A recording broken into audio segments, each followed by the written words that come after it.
to die in the books, but Nelson Ellis's portrayal of his character was so popular that the directors of the show decided to keep him alive for all 7 seasons. Known for his read, sense of fashion, and overall disposition, Lafayette went on to be one of the most popular characters in the entire franchise. But before I get into his character, it's Black Witch Month, which means that for every day that I can this month, I'll be covering a Black Witch or supernatural in TV or movie, and today I'll be covering True Blood's Lafayette Reynolds. So Lafayette is a gay Black man living in Bontemps, Louisiana. And usually, I don't address the sexual orientation of my characters unless that impacts and shapes their identity. And for Lafayette, this is the case. Now, like I mentioned, Lafayette is a very comical character, but he does experience his fair share of ignorance and discrimination. But Lafayette always requires respect, and he has the abilities to enforce it as well. And this is something that catches the residents or some residents of Bontemps off guard at times. Now, Lafayette, much like his cousin Tara, is from the town of Bontemps, and he works a number of jobs, but the most notable is his role as a cook at Merlotte's Bar and Grill, later known as Bellefleur's. In addition to his role at Merlotte's, he's also the town's medium, allowing the residents of Bontemps to connect with dead loved ones. And this is something that he takes pride in, and he seems to have a very natural ability to connect people and spirits. And later on, we find out that Lafayette is a medium, and according to his grandmother, who also shares the same abilities, he might also have some magical abilities as well. Except these are never really explored much in the series. Of practices from varying folk magic.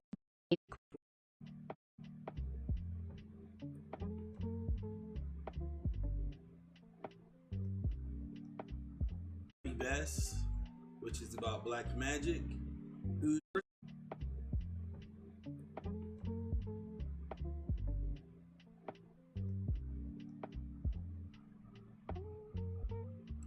So the first article we're going to read is a Vice article written by Gabby Best, which is about black magic. Hoodoo witches speak out on the appropriation of their craft. Let's get it. Black magic, hoodoo witches speak out on the appropriation of their craft. We talked to modern hoodoo practitioners about cultural appropriation in witchcraft and keeping the African-American slave folk magic alive. Join in on any 21st century witchy gathering, and you'll most likely take part in rituals from all over the world. At the last goddess worship session I attended, we sang in a pastiche of chants and spiritual practices that had wide-ranging origins: Kundalini, Santeria, Japanese Reiki. And at the end of the night they all blended under the muddled banner of New Age. While a lot of modern witchcraft tends to be an amalgamation of practices from varying folk magic traditions, there are some witches who insist on purity. On Tumblr, The Earthly World, and beyond, contemporary practitioners of hoodoo, a folk spirituality with African American roots, are fighting against cultural appropriation of their craft. Hoodoo, also known as rootwork or conjured, was brought to the Americas by African slaves. Due to its origins, hoodoo was first a tradition of protection and practicality. In the era of slavery, questions of security loomed large in African American experience, writes Yvonne Chirot. In Conjure and Christianity in the 19th century, religious elements in African American magic. For its part, Conjure spoke directly to the slaves' perceptions of powerlessness and danger by providing alternative but largely symbolic means for addressing suffering. The conjuring tradition allowed practitioners to defend themselves from harm, to cure their ailments, and to achieve some conceptual measure of control over personal adversity. According to the iconic author and folklorist Zora Neale Hurston, who embedded herself in the hoodoo culture of the South in the 1930s and wrote about its history, the practice itself evolved from a combination of African spirituality and Christian rituals that slaves newly encountered in the Americas. In New Orleans, for example, she writes, root workers incorporated altars, holy water, and blessed oils from the Catholic Church. Though hoodoo itself, not to be confused with voodoo, stems from an appropriation of sorts, the Southern folk magic is still intimately tied to its uniquely African American history. This is particularly apparent in the specific uses for hoodoo spells, many of which are for security, stemming from the violence and disregard that enslaved blacks endured. Common rituals include carrying a little bag of garlic and brimstone on the person to safeguard you, and walking backward into your house and then forward to ensure that no one will harm you. Hurston writes in Hoodoo in America. Today, this manifests in reblogging sigils, a painted symbol said to have magical powers, like that which circulated on Tumblr among Hoodoo practitioners to protect the people of Ferguson during the unrest following police violence and the killing of Mike Brown in the summer of 2014. There are fun spells too, of course. Those looking for love can ask a Hoodoo witch to guide them through this charm. Save some of your menstrual blood and add it to the food or drink of the person you want to marry, without their knowledge. After they consume it, they'll be forever in love with you. Without an African ancestral link, the practice becomes something other than Hoodoo, says Madame Omi Congo, a root worker who comes from a long line of female practitioners. I found Congo through her Tumblr, Kalunga Avenue, where she blogs about Hoodoo and the importance of its tradition and ancestry. Where black imagery is rare on the typical witchy blog that curates pastel photos of crystals and moon cycles, on Congo's blog it abounds. In real life, Congo is based in Illinois, and she offers candlework, spiritual baths, crystal consultations, and other services to her clients that seek her spiritual guidance. People come to her when they're in need of anything from love spells to healing and energy work to personal protection. For her, Hoodoo means making something out of nothing. She uses the magical practice for herself and her clients as a way to overcome obstacles and attempt to gain a desired outcome with the help of spirits. Hoodoo is the power of intention, confidence, and faith manifested, she explains. Hoodoo broadcasts the beauty and power of black culture at its root. Practicing a mix of Hoodoo, Puerto Rican spiritualism, and West African traditional religions, she incorporates different aspects of her heritage into her magic. I do what works for me, being that my ancestry is so diverse, she continues. I work the way my spirits move me. Congo has been doing readings for 7 years and refers to herself as a juju queen. The women in her family lend her spiritual energy. Ancestry is extremely important. It makes up your spiritual frame, she says. It's where you get protection and strength and enhances the potency of your conjure and power to manifest. Ancestry is key, and Congo's Hoodoo ancestry runs deep. Her maternal great-grandmother was a root worker and prayer warrior. She could do anything with the Psalms, Congo says. Going back further than that, her mother worked the root as well and was a powerful healer known for laying the hands. If you couldn't come to her, she'd tell you to put the phone where the pain was so she could pray over it. And her mother was a seasoned herbalist who knew how to conjure a remedy from anything. The list goes on. On her father's side, she says her grandmother could touch you with her hands and tell you your whole life story. I have a pretty rich and magical background.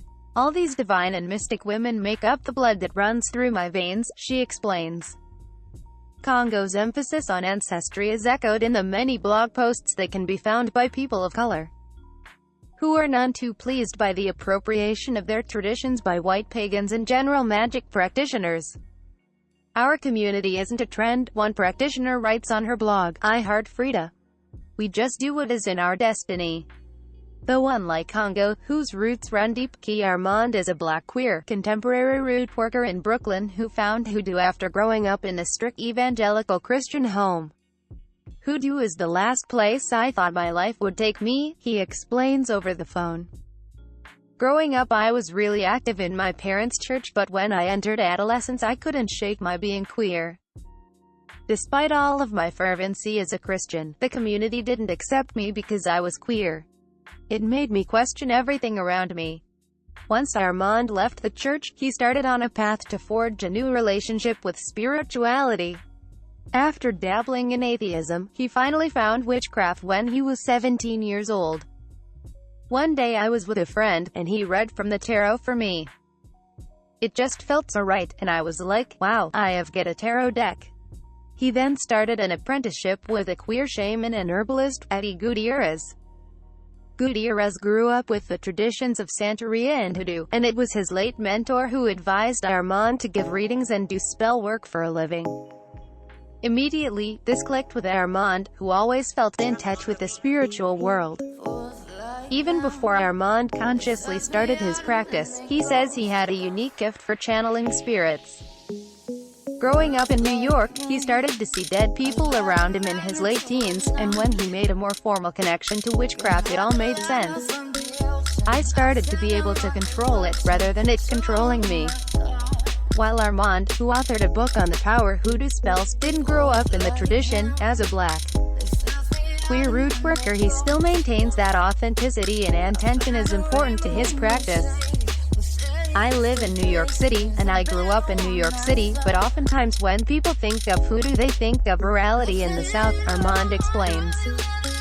Some practitioners really perform that. But I've never wanted to do that because I'm a city kid and I've always been a city kid. He also believes that different magic traditions can work together, as long as it's done respectfully. Folk magic is so practical without dogma. Magic consists of tools to achieve an end. I think there's a difference between people who do some work in the Hoodoo, as opposed to people who say, I am a Hoodoo root worker, but have no idea what they're doing. That to me is the line. I use the term because I apprenticed with Hoodoo root workers and I studied with them, and my work has been found effective in this tradition. Some people will just read one book on Hoodoo and start selling oils online to make a quick buck, he says. To me, that's appropriation.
Oh, I love this comment. Oh, ever since I could even remember things, I remember the whole LGBTQ community is huge in Haiti, and especially in Voodoo, it's welcomed. To be queer is to be human. Heteronormativity is dehumanizing, as queerness provides a spectrum of sensual, sexual, and what they don't tell you about homosexuality. Despite what you've been told. Oh boy. Okay. I'll never forget the first time when I was living in Louisiana. I was living in Shreveport, and I found out there was a hoodoo house. Right. Not far away. There was a girl I used to shoot pool with at a place called The Boot that's closed down now, because of the COVID. But me and her used to shoot pool together. And she said she was going to go over to the hoodoo house to get a candle to make her man not cheat on her no more. The best protection.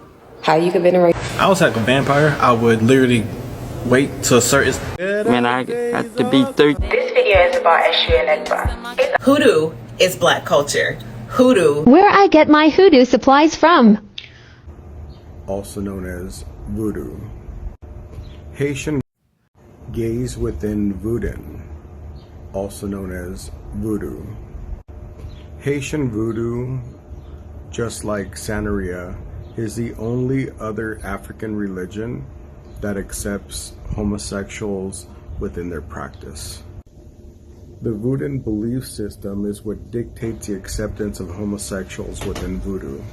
The voodoo belief system states that God is the one that mandates people's sexual orientation and therefore must be accepted.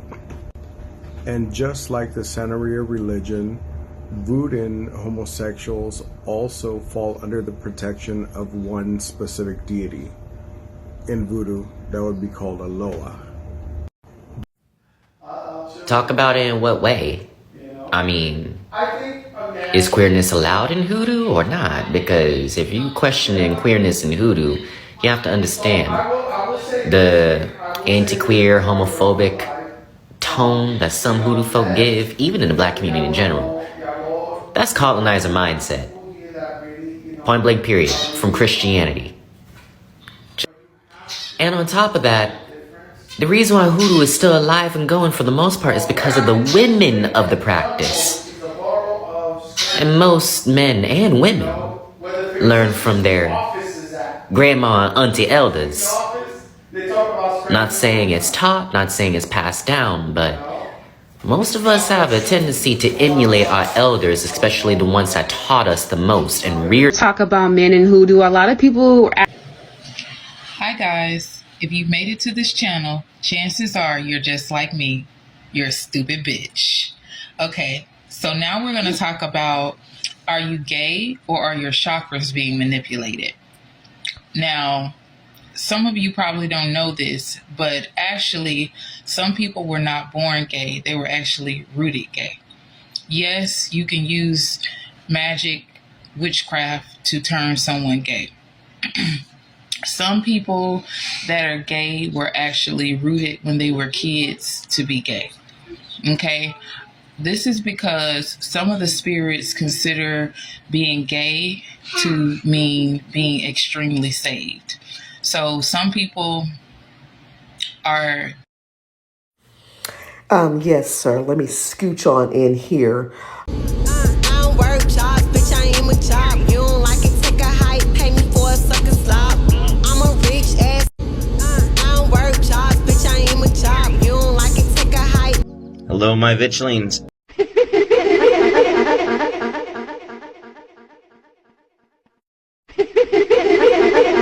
Encouragement go like this. This is for all my people that like putting people in jars, okay? I come from a region in hoodoo where we don't use jars a lot. We barely use them, actually. We use a term called fold them up. We use the term called throw the shit away because you know you don't need it no more. If you ever heard of these terms in hoodoo, you know exactly what region I'm talking about, and you may be from the same region if you really... My people keep playing with me like I really like... People, the proud women of God, like they husbands. You can't do that. Cause I'll turn my plate down on you and you might end up with one leg tomorrow. I belong to God.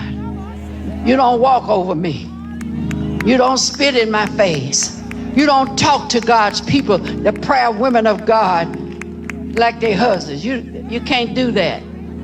Cause I'll turn my plate down on you and you might end up with one leg tomorrow. They're fucking monitoring spirits. Be careful out here who you're sleeping with. You never know. You could be sleeping with a witch. Sometimes. Is there a problem with my burger? Just a couple of drunk rednecks, that's all. And AIDS! Do anybody got a problem with that? I ordered the hamburger deluxe. In this restaurant, a hamburger deluxe come with french fries, lettuce, tomato, mayo, and AIDS!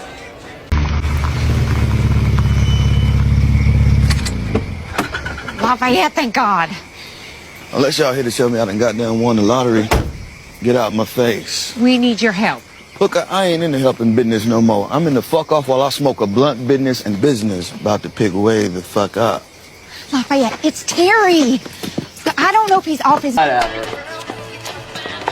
well, looky here. Aliens. Oh, who's that? Lafayette. Oh, Lafayette. Ms. Thornton, welcome. Join us. No, we good. What the fuck, Lafayette? I'm busy. What's your problem? My problem is my dick. It's been hard since 3 o'clock. Now, something ain't right with that vamp blood you... Will you shut the fuck up? Sorry. With your loud ass. And ain't nothing wrong with the shit I